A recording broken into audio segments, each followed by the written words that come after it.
Thank you, Darcel and Hena and Chad. We are going to be recording this and putting this on our Facebook page. So if you would like to share this, we encourage that. And, whether it's clients in our faith-based program, our LGBT program, or our military program, or any of our residential programs, suicide is such a big topic, and people struggle with a lot of co-occurring issues, with addiction. And we are proud to support the Jason's Foundation. And I'm thrilled to have Evelyn, one of the sweetest people I know in the world, presenting today. So let me turn it over to you, Evelyn. Thank you so much. I'm excited this morning to be here to just to support Starlite Recovery Center, a beautiful organization, a great Acadia office, and they are the stars. I'm just sharing the information, but welcome. And like they said, if you have questions, just put it in the chat and I'll answer what I can. If not, Starlight and the team is there to answer all questions. So first, I just want to start by telling what the goal for this presentation is. It's just to raise awareness, learn the warning signs and risk factors, and to move you into action, not to make you an expert because you're already in your own field, but just to make you aware of what's going on, a crisis, not to make you a crisis counselor. How it all started was back in 1997. The Jason Foundation is started by Clark Flatt. His son, Jason, took his life. Jason was a well-rounded young man, 16 years old, never do drugs or never was in trouble or anything like that. However, somewhere along the line, something happened, and it all started back in 1997.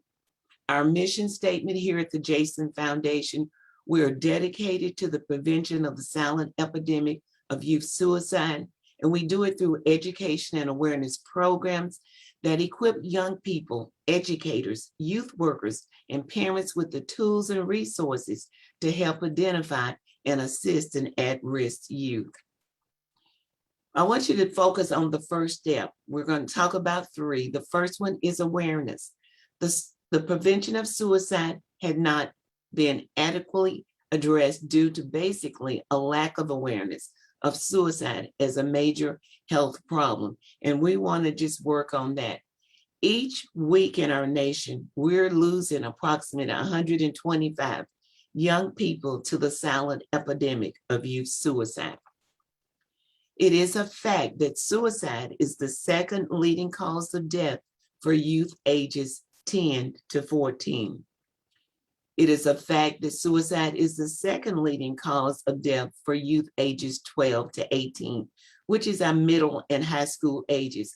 So just when you thought they were little and you said, well, everything will be all right, when they go into the teenage, you go through all the different stages of young adults. But then 12 to 18, it is still the second leading cause of death. It is also the second leading cause of death for our college age group, that is 18 to 22.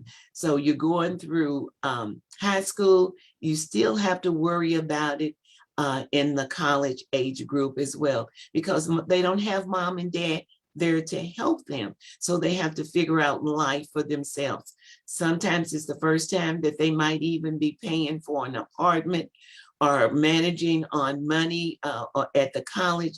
So that is still a critical age from 18 to 22. Suicide overall, this is it nationwide, overall, it is the second leading cause of death from 10 to 24. So from our beginning of our teens to adults, 24, it is the second leading cause of death. It is also a fact that girls are more than 1.5 times more likely to attempt suicide than boys. The reason be, we've heard people will say the way a girl should look, different styles and everything, but we really don't know why, because there's so many different factors. But we just believe and we know that boys are almost 3 times more likely to die by suicide. And that is by the choice of means. Historically, girls will choose a way out, such as drugs and cutting. Girls are looking for some way for someone to recognize that problem and intervene. However, boys choose a more lethal weapon, primarily guns. And we know that once they put that to their head, there are little chances that they will survive, but they use more of a more a lethal type of weapon. But however, things are changing now. Girls are learning how to use firearms. So as it continues, girls are completing it. That will increase. So we have something that we have to be concerned about as our young ladies learn how to deal and how to use guns. So what we do is we use the CDC's, what we call their Youth Risk Behavior Survey. It covers a broad range of questions concerning behavior and actions and thoughts from our young people. This survey is conducted every 2 years. The latest statistics that we have right now is from 2019. We do not know how COVID will hit and how it will affect, but we will get that data. But what we're covering today is the latest data that we have from 2019. And they take the survey again every 2 years. It is presented to the public school students in grades 9 through 12. However, some districts will choose to include their 7th and 8th grade. So we'll go over that. They ask them a broad range of questions. And the questions that the Jason Foundation we use are the ones that's pertaining to, of course, our young people. And they ask the survey, have you felt sad or hopeless almost every day in a row for 2 weeks or greater, so that it affected your usual activities in the past 12 months? So you'll see that I have the Texas stats there, which is 38.3. The numbers in parentheses is the national. So the national is 36.7, so Texas is higher.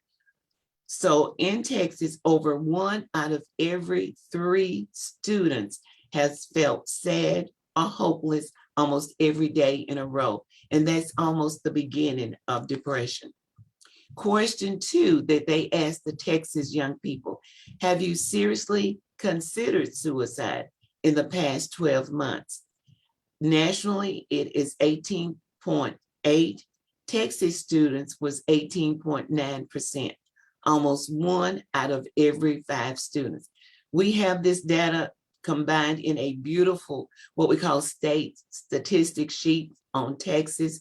Please see any of the Texas team there at Starlite. They can send you that information. It's on a PDF file. They can send that so you can have that for your information. If you would like that, just let any of the team, let Eric, Chad, Helena, Darcel, let them know that we would like to have the state statistics sheet on Texas.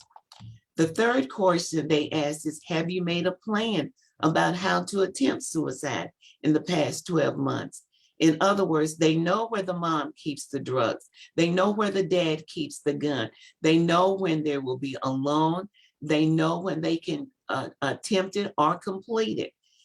In national, it's 15.7. Texas is a little bit lower, but still high.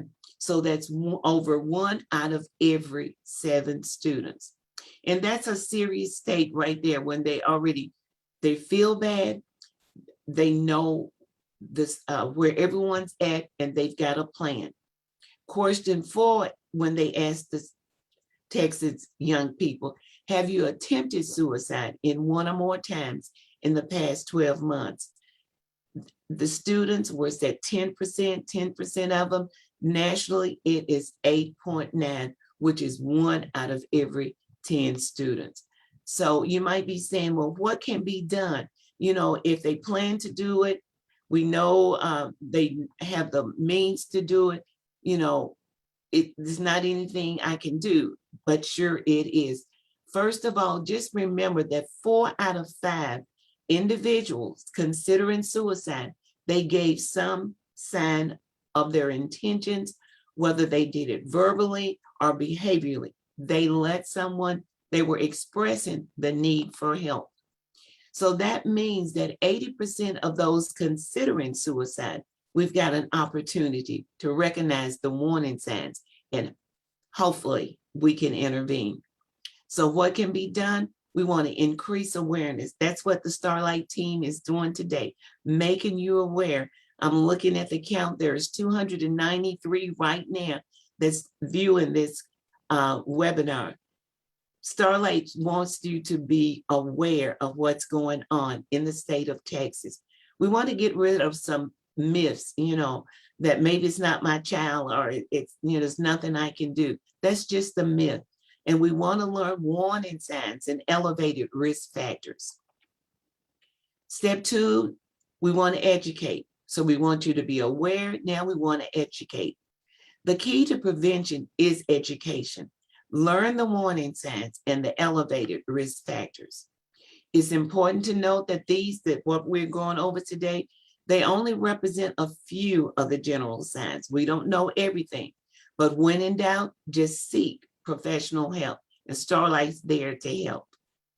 Some warning signs are suicide threats, previous suicide attempts, depression, making final arrangements, giving things away, and out of character behavior.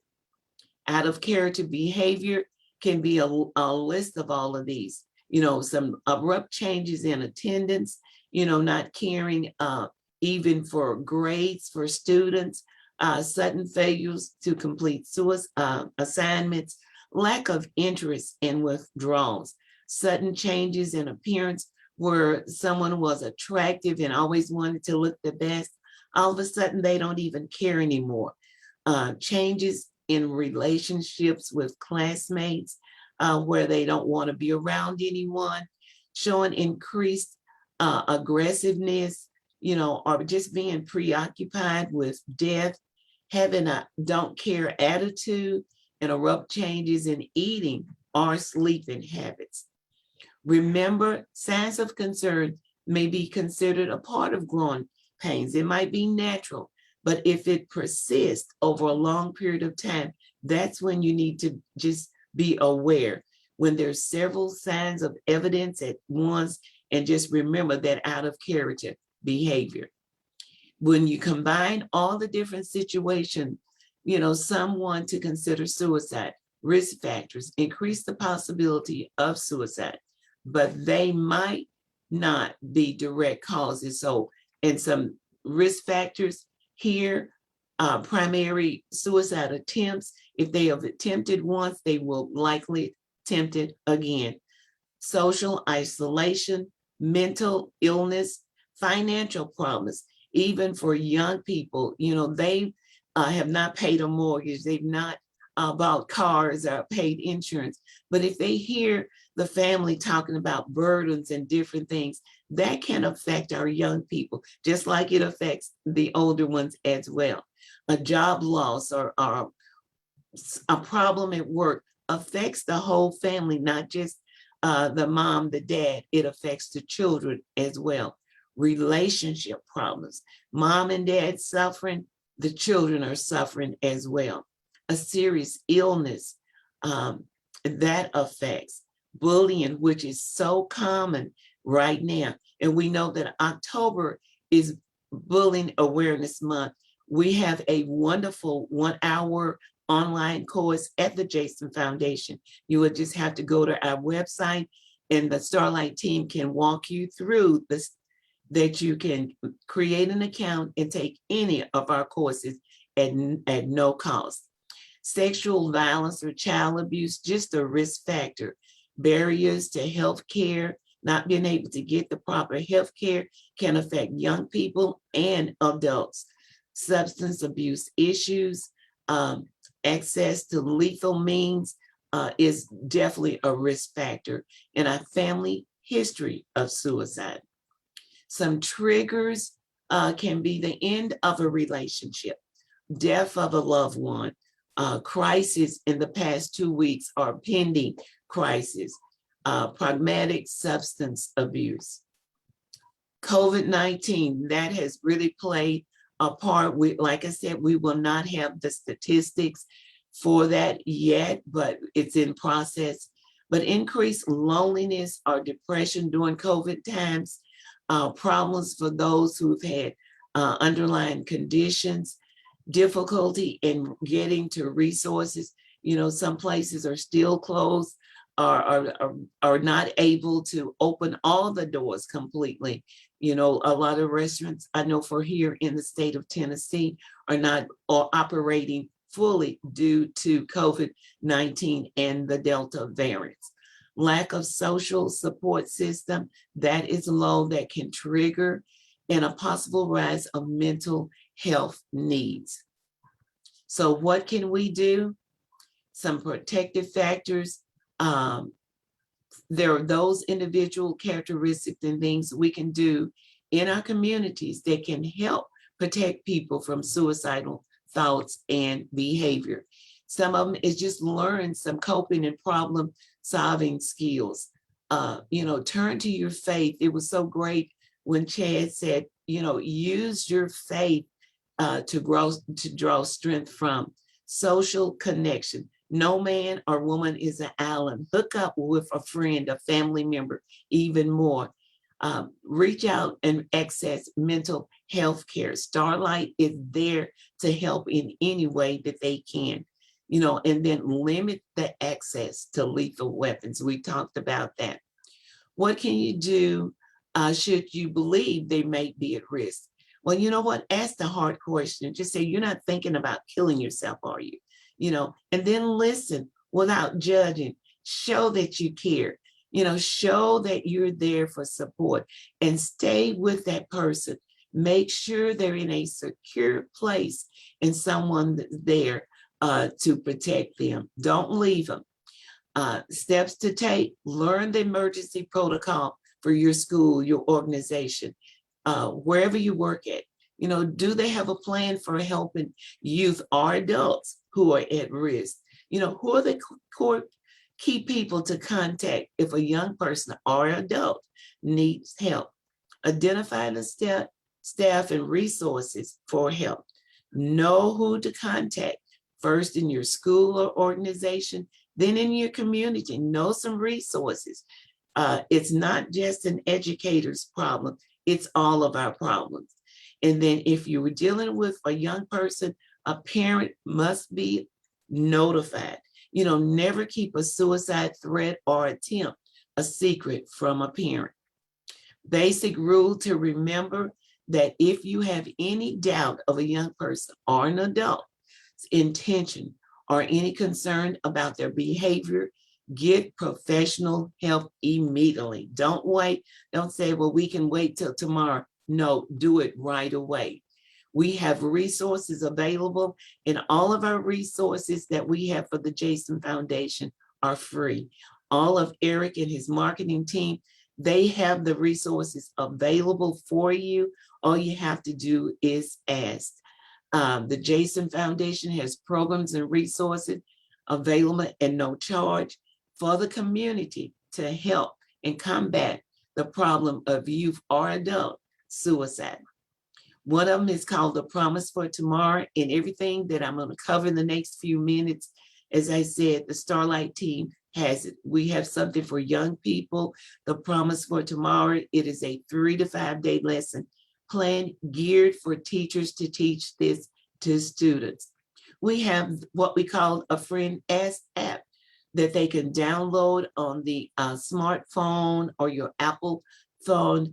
It has Get Help Now, information about the Jason Foundation, how to help a friend, Samson locators, warning signs, and resources that's available. It's a great tool, just a nice thing that you can carry with you, a great thing to have.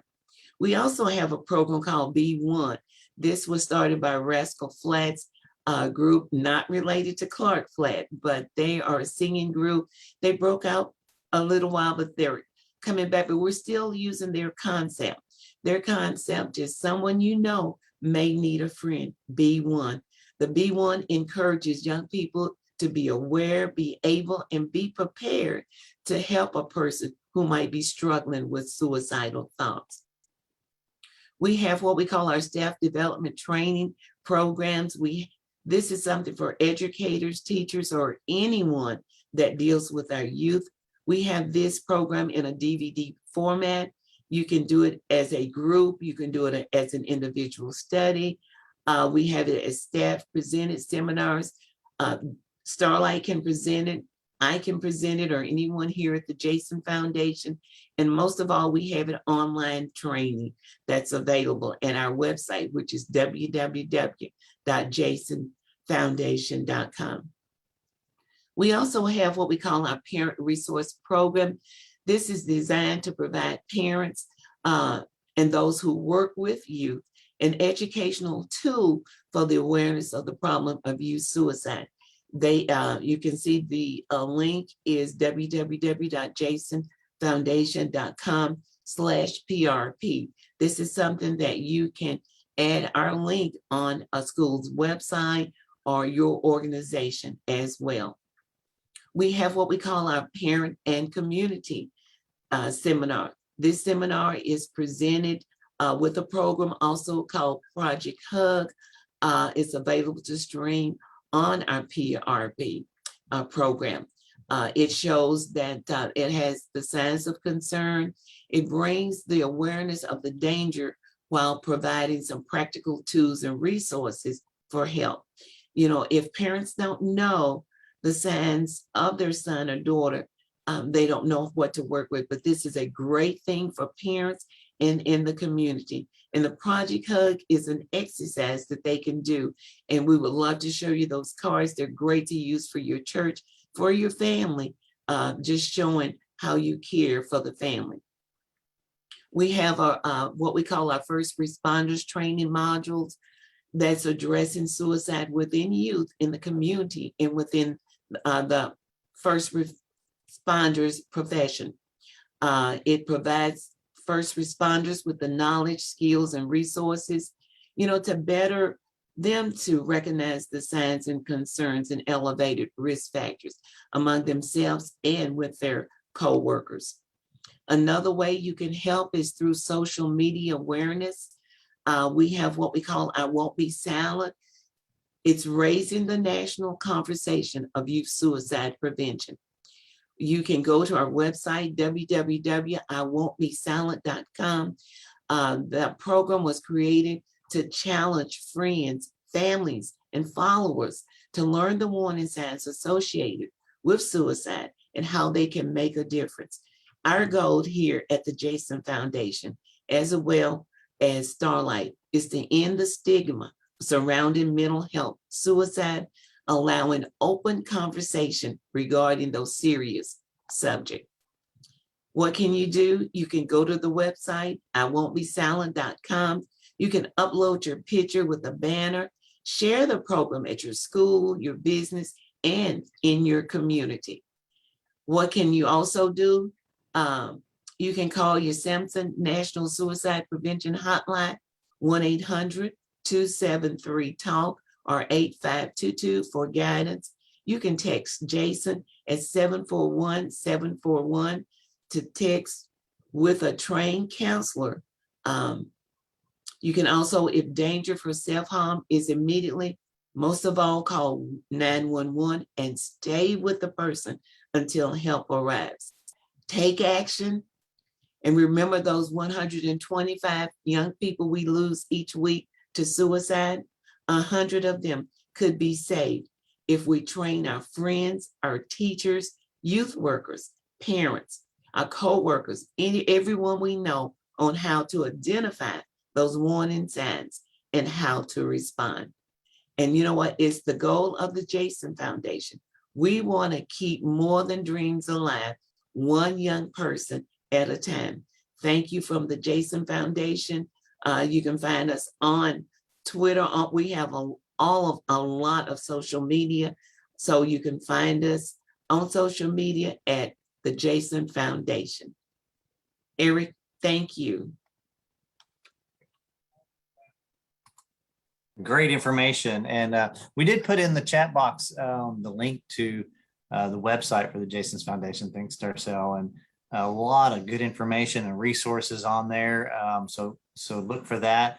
Darcel, I think we have a few questions, don't we, in the Q&A box? Yes, and a really good question. And first of all, I want to add, everybody would like to know how to get a copy of the PowerPoint or the statistics. So a lot of interest, and people want these resources. As you were sharing, I continued cutting and pasting, cutting and posting the different places on your website, Evelyn, where information could be found. A good question now. What are the statistics around pregnant women who become separated from the baby's biological father, who threaten suicide on themselves, and the baby will actually follow through? So a stat on these domestic problems, and what do you have? Any place to find that answer? We do not deal right now with domestic violence, but I would refer you to, when we talk about the CDC, they have so many resources and information regarding that. Domestic violence is going to be one subject. I would definitely go to the CDC. We are not into that, but definitely go to the CDC. And that is a free resource right there. Like I said, we deal with the youth, and that's what our team focuses on. But you can put in just domestic violence, and you can get resource and the things there. So I would refer you to the CDC for that. And I know there are resources in Texas. Probably if you just go to social media and just type in domestic violence or pregnancy, things like that, you can get more information on that. All right.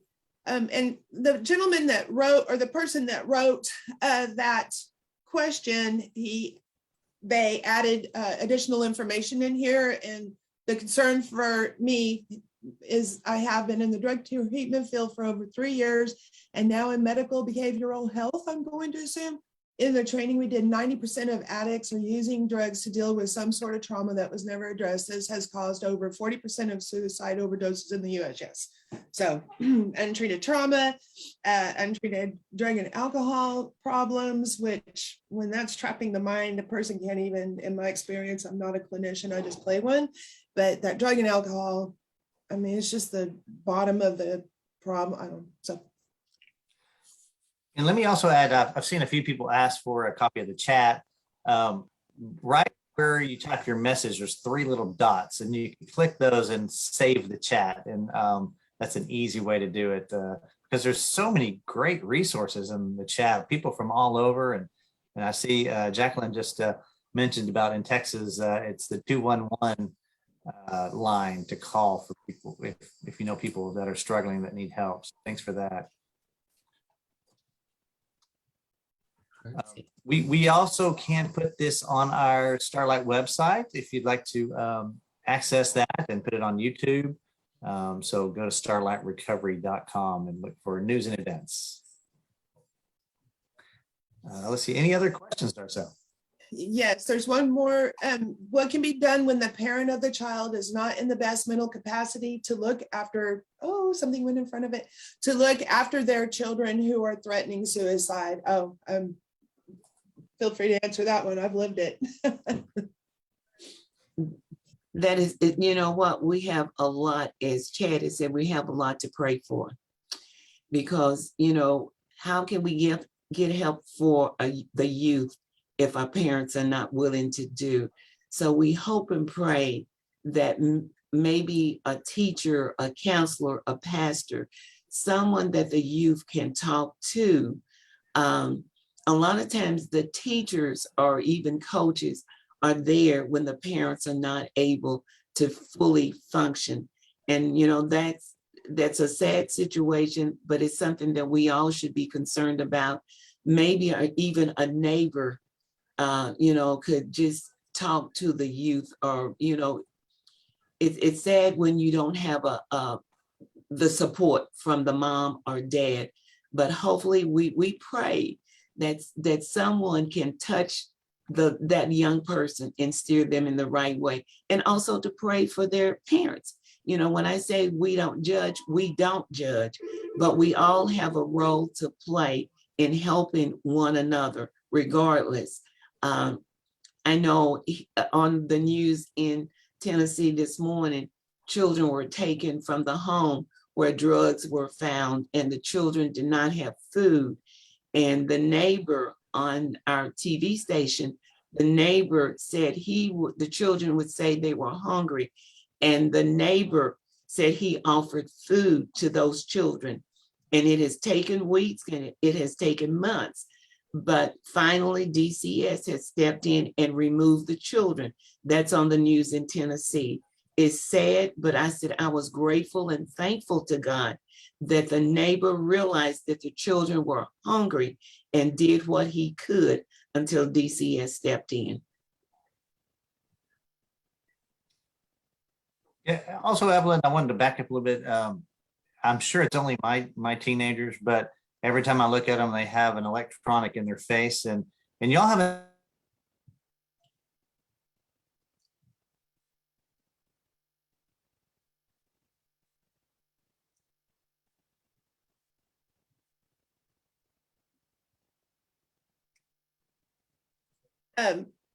Did my director fade? Yes.